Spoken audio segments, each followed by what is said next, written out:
Boxing Day isn't just for sales, it's also a day to revamp that your resume and take out the trash in it. Remember, employers don't have the time in the world to go through your resume. If your resume isn't attention grabbing, they are moving on to the next person. Come with me, let's revamp your resume together in 60 seconds. Hello, everyone. Welcome to Grace Insight. So, my name is Grace. I have been in Canada smashing jobs because I've understood the tips about having a good resume in Canada, and I have shared this same information to many other people in Canada, and they have landed themselves that job that they have been struggling to get. Stay with me and you will thank me later. This is the day one of our resume challenge. It is a 5-day challenge that just started today. So let's get to know what resume is all about. Firstly, resume is that official document that introduces you to the world, introduces you to your prospective employers. Yes, resume is that official document that talks about your strengths, your skills, your experiences, even while you're not there. And mind you, Canadian style resume is way different from the kind of resume that you know. So if you're not giving a Canadian style resume to a Canadian employer, you are wasting your time. In Canada, we have different kinds of resume. Let me mention the first one on my list, which is functional resume. Functional resume is a kind of resume that are good for people that have no Canadian experience. Whether you're in Canada or you're outside of Canada, so long you don't have Canadian experience, you need a functional resume. Functional resume is structured to showcase your skills and not experiences. Yes, and this resume can still land you a good job in Canada. The second type of resume in Canada is chronological resume. This kind of resume is resume for professionals, for people that have years of experience in Canada. This kind of resume is the kind of resume that you begin listing your different work experiences, starting from your current work experience to the first work you ever had. Yes. And this one is strictly for people with experience. The third kind of resume is combination of these two kind of resumes I've mentioned. Yes. But let me highlight more on functional resume because lots of people that are following me and that will see this video are people that do not have a lot of experiences in Canada.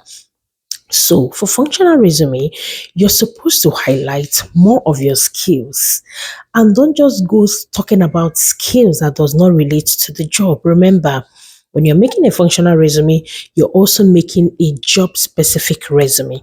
If you just make a functional resume and that functional resume is not job specific, you might not still land the job that you're looking for. So, you need to put these two together, having in mind what you're doing.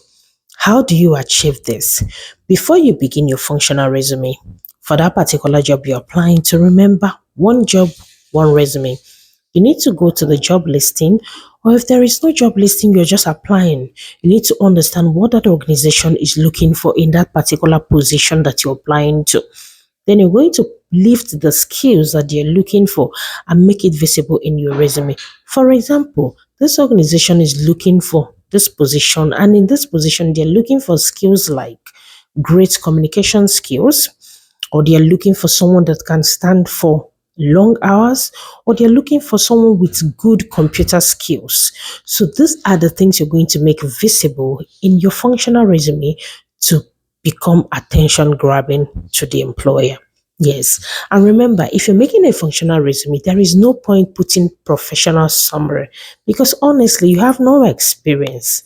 Professional summary can fly where you have experience, but you have no experience. So just bring it down to just summary. Let it just be just summary. And instead of making your summary in sentences, making it bulky and difficult to grab information, please make your functional resume the summary part in bullet point. This bullet point, you're making combination of your professional summary, which was you were supposed to have, and skill together, and you're putting it in summary. So instead of professional summary, you're having just summary. And in that summary, you're having it in bullet points. Each bullet point is showcasing your skill. Yes. So I tell people for functional resume, there is no point having professional summary and going again to have skill, because functional resume is all about skill. So just make it in bullet point, highlighting your skill. And mind you, that skill you're highlighting, don't go and say, I'm a great cook, I can make food for thousands of people, when you're applying to be an office receptionist or an office administrator. So you have to be mindful of the job you're applying to, and what they're looking for in that job. And then you highlight the skills that you have that is related to the job you're applying to. Those are the things that is supposed to be in your summary. Then after your summary comes work experience, whatever kind of experience you have. It can be personal experience. It can be you doing this thing to a friend, your parent, your family member. It can be personal experience, it can be volunteer experience, it can be experience from other countries. Yes. After that comes your certification and your education. Okay, so this is how your functional resume should look like.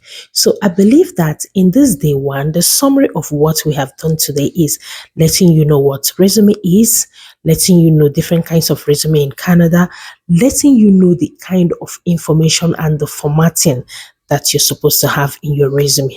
And remember, some word, some word that you use in your resume matters.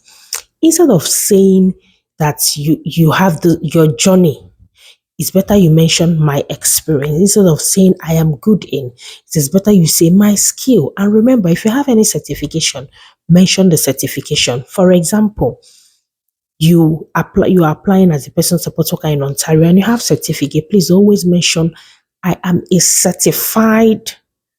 Don't just say experienced PSW. I am an experienced and certified personal support worker. It gives you an edge over someone that just wrote PSW. So be mindful of all these things. Thank you for watching this video to this point, and stay tuned for day 2. This is a 5-day resume challenge. It just started today. This is day 1, and I hope you gained value. Share this value, comment, like this video, and wait for the day 2 that is coming tomorrow. Join my live today if you have questions concerning things that I have said in this video, and more information and more freebies will be on the live. It is coming up soon. See you there.